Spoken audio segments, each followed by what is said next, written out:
Right message, right communication. Country Inside News. BPSC का जो महा घोटाला हुआ है उसमें 4 गिरफ्तारी अभी तक हो चुकी है। बीडीओ से लेकर सेंट्रल सुपरिटेंडेंट आरा में गिरफ्तार किए जा चुके हैं। शिक्षा मंत्री विजय चौधरी ने कहा नीतीश कुमार की सरकार है, नीतीश कुमार के शासन में जीरो टॉलरेंस की नीति है। बीपीएससी से जिसने भी क्वेश्चन को आउट किया है उसकी गिरफ्तारी निश्चित होगी, निश्चित वो जेल जाएंगे। दोषियों को कार्रवाई करने के लिए आर्थिक अपराध इकाई नीतीश कुमार की स्पेशल पुलिस लगी हुई है। निश्चित रूप से बहुत जल्द सारे दोषी गिरफ्तार होंगे और जेल के सलाखों में होंगे।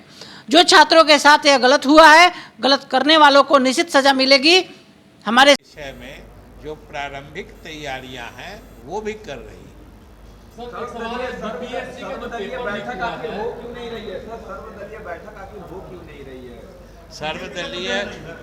सर्वदलीय बैठक न सिर्फ हुई है बल्कि नहीं हो रही है। ये क्यों कर रहे हैं?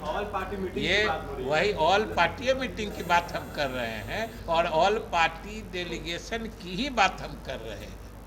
और ये सब लोग जानते हैं कि सर्वदलीय बैठक भी हुई और सर्वदलीय प्रतिनिधि मंडल भी प्रधानमंत्री से भी मिला, जिसमें सब लोग शामिल थे, सभी दल के नेता शामिल थे।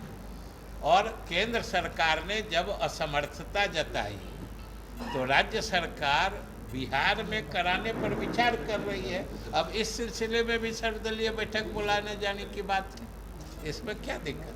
क्या मतलब लगता है जब पुलिस जांच कर रही है, हम समझते हैं कि जो भी दोषी होंगे, आप अरेस्टिंग कर रहे हैं, उससे भी कोई सख्त कार्रवाई हो सकती है तो वो भी होगी। सर अपोजिशन कह रहा है कि जो स्टूडेंट्स इसमें मतलब जिनको दिक्कत हुई है उन्हें 5,000 रुपये मुआवजा देना चाहिए। किनको? जो स्टूडेंट्स खर्च लगा जाता। आप सब लोग पढ़े लिखे लोग हैं, कभी आप लोग भी पढ़े लिखे लोग हैं, पढ़े लिखे होंगे। हो सकता है किन्हीं के समय में कोई परीक्षा कैंसिल हुई होगी, किसी को आज तक मुआवजा मिला है क्या?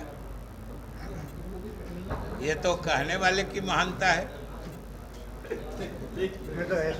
स्टूडेंट के मानसिक जो हुआ है प्रताड़ना एक तरह से हुआ है, तो उसके लिए क्या सरकार कर रही है? क्या मानसिक प्रताड़ना हुई? मैंने आपके कहने का मुताबिक जो परीक्षा में प्रश्न पत्र लीक होने या वायरल होने की बात आई और परीक्षा रद्द कर दी गई, इससे मानसिक प्रताड़ना हो गई। और परीक्षा का पेपर लीक होता, परीक्षा ले ली जाती तो सभी प्रसन्नता की बात हो जाती है।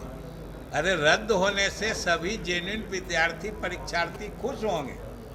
जो जरा भी लीक होने की बात हुई तो सरकार ने और आयोग ने सख्त कदम उठाया, इससे तो किसी को प्रताड़ित होने की बात नहीं है।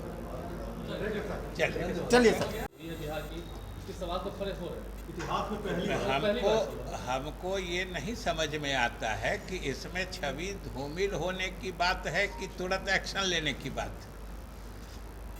अभी तक जो पिछले 2-4 साल 5 साल से लगातार बीपी, आप ये जान लीजिए, बिहार लोक सेवा आयोग के द्वारा जो पिछले वर्षों में जितनी पारदर्शिता से और जितना सख्त कड़ाई के साथ परीक्षाएं ली गई हैं, उसके विश्वसनीयता की चर्चा न सिर्फ अपने प्रदेश में है बल्कि पूरे देश में उसकी चर्चा हो रही है। और ये भी उसका प्रमाण है कि एक हल्का सा लीक या वायरल किया किसी ने, हालांकि उससे किसको लाभ मिला नहीं मिला आप लोग को भी नहीं पता चला होगा, अभी तक किसी को नहीं पता चला, किसी को लाभ नहीं मिला, लेकिन परीक्षाओं में पारदर्शिता रहे, किसी को कोई शक ना हो, इसलिए तुरंत कमेटी बना के रिपोर्ट लेके उसको रद्द कर दिया गया और फिर परीक्षाएं ली जाएंगी और पूरे सख्ती से, पूरे पारदर्शिता से ली जाएंगी।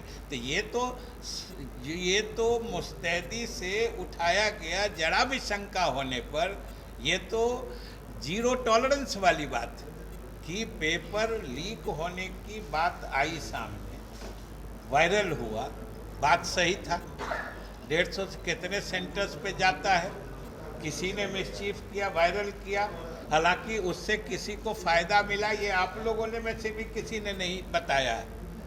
सिर्फ वायरल हुआ, इतने पर भले किसी को फ़ायदा मिला हो या न मिला हो, लेकिन हम लोग इसमें जीरो टॉलरेंस की नीति रखते हैं, इसलिए परीक्षाओं को रद्द कर दिया गया। अब फिर नई परीक्षाएं ली जाएंगी और उसी किस्म से ली जाएंगी जिसकी चर्चा आज पूरे देश में हो रही है और सराहना हो रही है। और 48 घंटे हो गए हैं, अभी तक एसआईटी की जांच हो रही है, लेकिन कोई बड़ी कार्रवाई नहीं हुई है, कोई अरेस्टिंग नहीं हुई है इस मामले में।